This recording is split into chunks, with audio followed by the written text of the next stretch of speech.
Idan asked the question,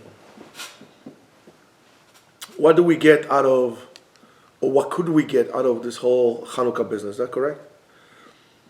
So besides the extra calories that you get from the sufganiyot, from the donuts, there's a lot to learn.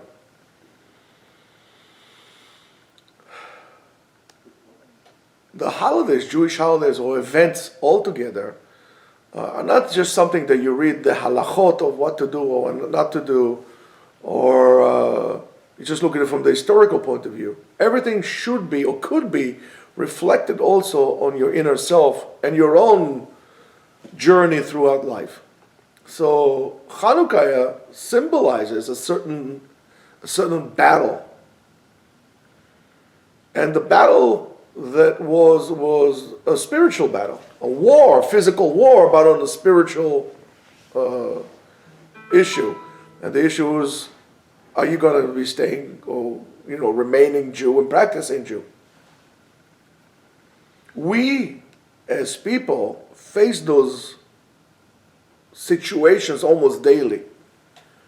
What do I mean? There is a danger to the Jewish existence, and people usually refer to the physical danger as the greater and the primary danger, not realizing that the true danger and the ultimate danger is to the spirit of the Jew, not to the physical part of the Jew.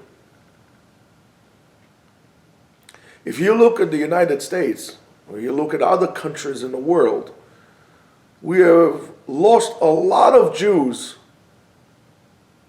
since World War II, and we're losing them faster as we go along than we actually lost in wars and so on and so forth.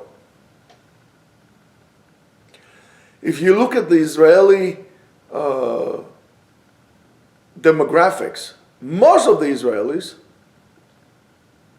are not practicing any form of Judaism, and very few know basic Jewish history.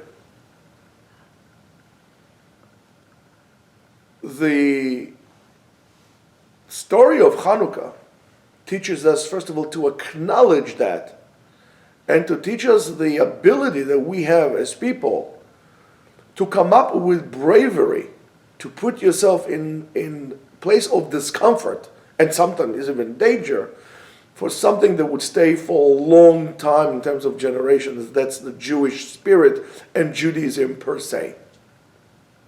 Now, those people were what? They were farmers. They live in the village of Modi'in. Matityahu was a priest. His family were Kohanim. They will go to Beit HaMikdash, and they would, perform their duties in the Beit HaMikdash, and then they come back. Most of the people were farmers. And look, they were able to become great military leaders because the initiative they were willing to do, they would put themselves on the line for the sake of the people, for the sake of Judaism, for the sake of the Torah. You're no different than them. Somewhere deep down inside of you, we all possess this ability to really become the leaders and to have the fight for Judaism, for the future of Am Yisrael as a Jewish nation, not as a bunch of atheists or not even that. Now, who were they fighting? Well, we all know that they were fighting what we call the Greeks, but it's not really the Greeks, they were the Assyrians, but ultimately, if you look very carefully, the greatest battles of the Hashmonaim were not necessarily, yes, we know the military campaigns that they had, this place and the other place and so on and so forth. But the greatest battle that the Hashmonaim faced was against the Jews who adopted the Greek, and that's why we call it Greek, the Greek mentality, culture, way of life. Those Jews who abandoned Judaism and became Greek. In Hebrew we call them mityavnim. So if they would call Mityavnim at the time, today we call them secular Jews.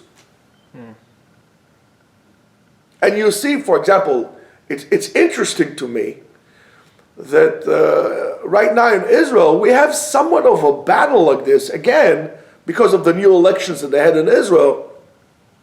There's a whole turmoil in Israel. Now there's 1,000 Israelis that are making a whole campaign to leave Israel because the religious people are in the country. I didn't see anybody doing that when the Arabs were that. And they gave them billions of shekels to the Arabs, which were terror supporters.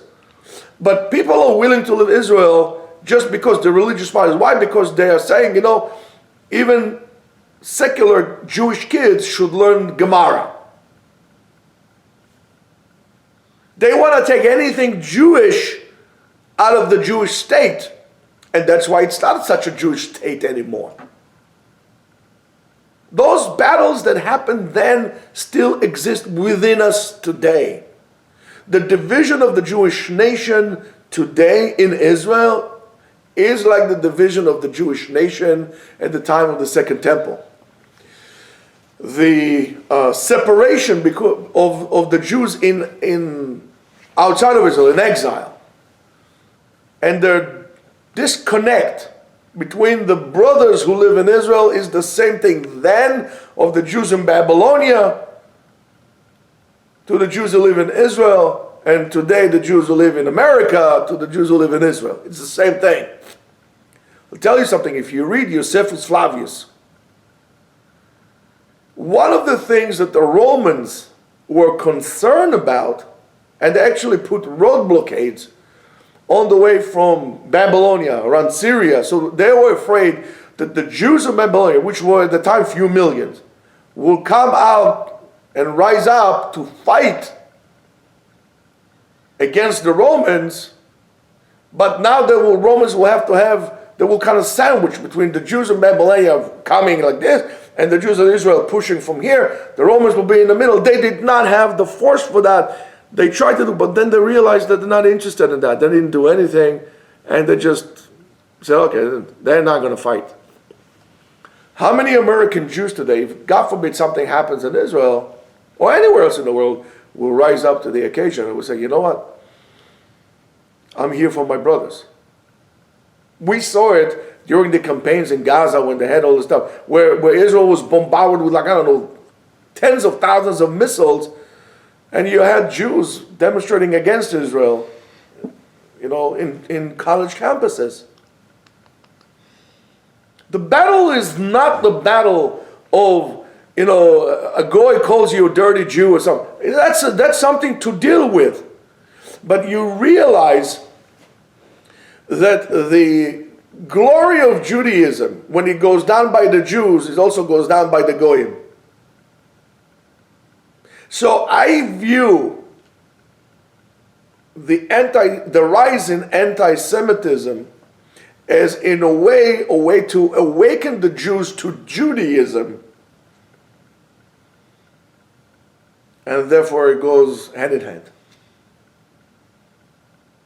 Each and every one of us should see himself as a Hashmonai, as Yehuda Maccabi, as Elazar, that gave his life under the elephant. And today it will be crazy. You have some Israelis says, oh, that was just a story. It didn't happen. I mean, they'll do anything that they can to minimize the Jewish identity and to create a new Israeli identity. And if they're going to go like this, there's no future for the state of Israel. There's no future. But don't think that there will be a future for you. Your future will be dependent on how much Jewish awareness you will arise within yourself and how much of this Jewish awareness you'll be able to spread out to other people around you. In this great darkness, each one of us is a small light, a small candle that's supposed to make that darkness go away. The darkness is not necessarily physical darkness. The darkness of which I'm talking about is the spiritual darkness that Jewish people are experiencing now. They're more interested in building, those who will keep Torah mitzvah, more interested in building big buildings instead of filling it up with people. So you have neighborhoods like here that they're building one multi-million-dollar building after the other for shuls, but meanwhile nobody's coming to the shuls. And if it is, it's artificial. There's no grassroots movement to awaken Judaism, even if it was how it was during the 70s with the hippies, the remnants of the hippies and so on. Even that does not happen anymore.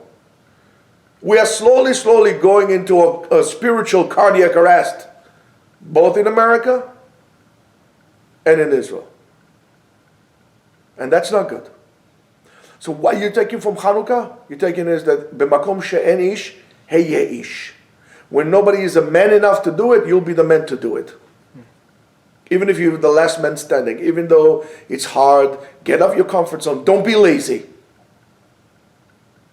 Do something for your people. Do something for Am Yisrael. Do something for the Torah. Have a great day.